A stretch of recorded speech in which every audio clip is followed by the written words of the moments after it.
Hello everyone, house of legal studies में आप सभी का स्वागत है। मैं हूं अरविंद मिश्रा। एक नई वैकेंसी के साथ मैं आप लोगों को अपडेट देना चाहता हूं, जो मिलेगी आपको असिस्टेंट लीगल ऑफिसर की वैकेंसी। और याद रखना, ये कोई कॉन्ट्रेक्चुअल पोस्ट नहीं है, याद रखना परमानेंट वैकेंसी है। परमानेंट पोस्ट आपकी नोटिफाई हुई है यूपीएससी के द्वारा, ठीक है। यूनियन पब्लिक सर्विस कमीशन ने नोटिफाई की है असिस्टेंट लीगल ऑफिसर की पोस्ट, जो कि आपको as an assistant legal adviser आपको काम करना है डायरेक्टरेट ऑफ इन्फोर्समेंट, जो आपका डिपार्टमेंट ऑफ रेवेन्यू है, और मिनिस्ट्री ऑफ फाइनेंस है। तो फाइनेंस मिनिस्ट्री में आपको परमानेंट पोस्ट मिल रही है, जिसमें बहुत ज़्यादा एलिजिबिलिटी नहीं मांगी गई है। आप लोग ऑलमोस्ट, बहुत सारे स्टूडेंट्स ऐसे होंगे जो कैंडिडेट जो एज एन एडवोकेट काम कर रहे हैं, तो बहुत मिनिमम आपके पास क्वालिफिकेशन की बात कर रहे हैं, जो कि एडवर्टीजमेंट नंबर 6/2025 है। 2025 में ये छठा एडवर्टीजमेंट यूपीएससी की वेबसाइट पे आप जाके चेक भी कर सकते हैं, जिसकी लास्ट डेट 12/6/2025 है। 12 जून तक आपको ये फॉर्म अप्लाई कर देना है, और ऑनलाइन अप्लाई करना है, याद रखना। टोटल पोस्ट की बात करें, सबसे इंपॉर्टेंट है कि टोटल कितनी पोस्ट नोटिफाई हुई है। तो टोटल आपको 5 वैकेंसी है, ठीक है। और जो भी वैकेंसी यूपीएससी, अगर आपको पता है, जो निकालता नोटिफाई करता है, उसमें सीट्स का क्राइटेरिया इसी तरह होता है। तो टोटल आपको जो सीट्स मिलेंगी, जो पोस्ट मिलेंगी, वो टोटल 5 हैं, ठीक है।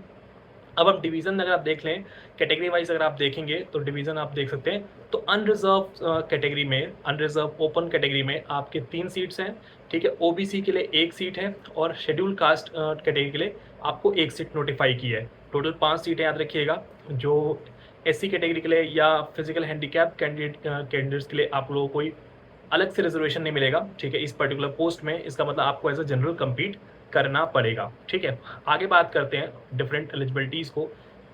एलिजिबिलिटी में एज क्राइटेरिया को देखें, तो अनरिजर्व जिसमें 3 सीट्स हैं, उसमें आपको 40 साल मैक्सिमम एज मिलेगी, 43 ईयर्स ओबीसी कैटेगरी के लिए, और शेड्यूल कास्ट कैटेगरी के लिए 45 ईयर्स है, 45 साल का एज क्राइटेरिया दिया गया है।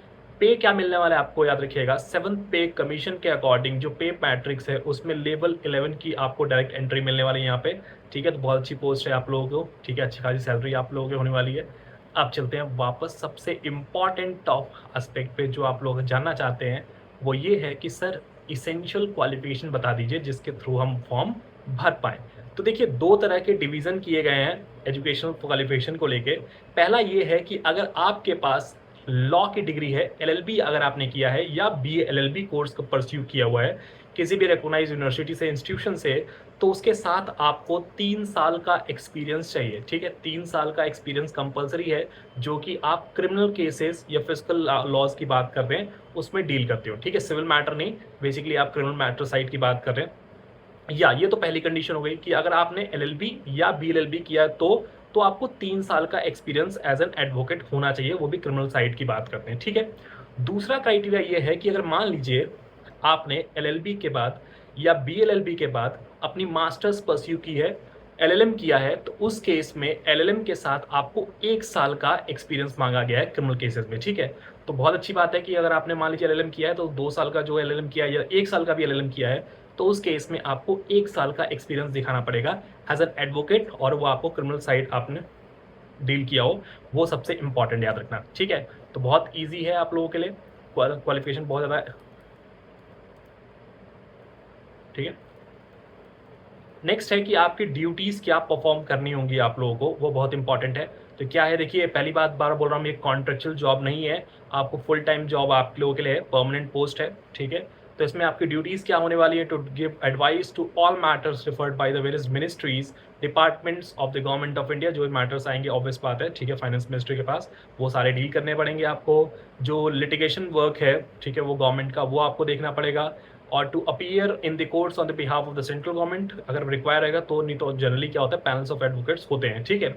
और to perform administrative and other works as may be assign, और इसके अलावा भी हो सकते हैं, ठीक है, जो पर्टिकुलर पोस्ट के लिए रिक्वायरमेंट होंगे आपको, वो आपको परफॉर्म करने पड़ेंगे। जब आपकी ज्वाइनिंग हो, उस टाइम आपको सारी चीज़ें बता दी जाएंगी, ठीक है। क्लियर है, और बहुत क्लियर लिखा गया है कि जो पोस्ट है वो परमानेंट है, ठीक है। और आपकी general central service group A की पोस्ट आपको गजेटेड पोस्ट मिलेगी, याद रखिएगा, ठीक है। और नॉन मिनिस्ट्रियल पोस्ट आपको ये देखने को मिलेगी, ठीक है। आप हेडक्वार्टर्स देख सकते हैं, ठीक है। तो फटाफट अप्लाई कर दीजिए, क्योंकि लास्ट डेट इस वैकेंसी की आपको 12 जून 2025 से पहले पहले प्लीज़ फॉर्म भर दीजिए, अप्लाई कर दीजिए, क्योंकि बहुत मुश्किल से अगर आप देखते हैं तो परमानेंट पोस्ट आती हैं, ठीक है? कोई भी दिक्कत हो, डाउट हो, आप लोग मुझसे कनेक्ट कर सकते हैं पर्सनली, ठीक है?